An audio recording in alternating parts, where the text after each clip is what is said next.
ইসরায়েলের উত্তরাঞ্চলের শহর হাইফায় একের পর এক রকেট হামলা চালায় হিজবুল্লাহ। এ সময় শহরের সাইরেন বেজে ওঠে। স্থানীয় সময় শনিবার রকেট হামলার পাশাপাশি ক্ষেপণাস্ত্র হামলা চালায় লেবাননের সশস্ত্র সংগঠনটি। এ ঘটনায় বেশ কয়েকজন আহত হয়েছেন। ইসরায়েলি সেনাবাহিনীর একাধিক ঘাঁটিতে হামলার দাবি করেছে হিজবুল্লাহ। এর আগে বৈরুতে 4 দফায় বিমান হামলা চালায় ইসরায়েল। হিজবুল্লাহর কমান্ড সেন্টার, অস্ত্রাগার সহ বিভিন্ন স্থাপনা লক্ষ্য করে হামলা চালানোর দাবি করে নেতানিয়াহু বাহিনী। লেবাননের দক্ষিণাঞ্চলে ইসরায়েলের বিমান হামলায় 12 জন স্বাস্থ্যকর্মী নিহত হয়েছেন। এই ঘটনায় বিশ্ব স্বাস্থ্য সংস্থার মহাপরিচালক শোক জানিয়েছেন। যুদ্ধবিরতির আলোচনার মধ্যে হিজবুল্লাহর বিরুদ্ধে আরও জোরদার হামলার ঘোষণা দিয়েছেন ইসরায়েলের সেনাপ্রধান।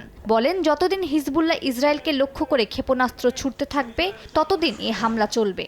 হিজবুল্লাহর অবস্থা নড়বড়ে দাবি করে তিনি আরও বলেন, অসংখ্য যোদ্ধা নিহতের পর হিজবুল্লাহ দুর্বল হয়ে গেছে। ইসরায়েলের সেনাপ্রধানের এই মন্তব্যের কয়েক ঘন্টা আগেই হিজবুল্লাহর সঙ্গে সম্মুখযুদ্ধে হেরে গিয়ে বিভিন্ন এলাকা থেকে সরে যেতে হয় ইসরায়েলের সেনাবাহিনীর। হামলা শুরুর পর শুক্রবার লেবাননের সবচেয়ে গভীরে প্রবেশ করে ইসরায়েলি সেনারা।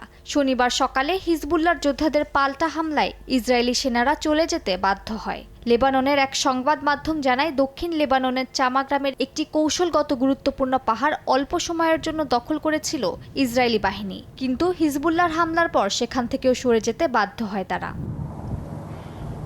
মালিহা সুহরাওয়ার্দী, সময় সংবাদ।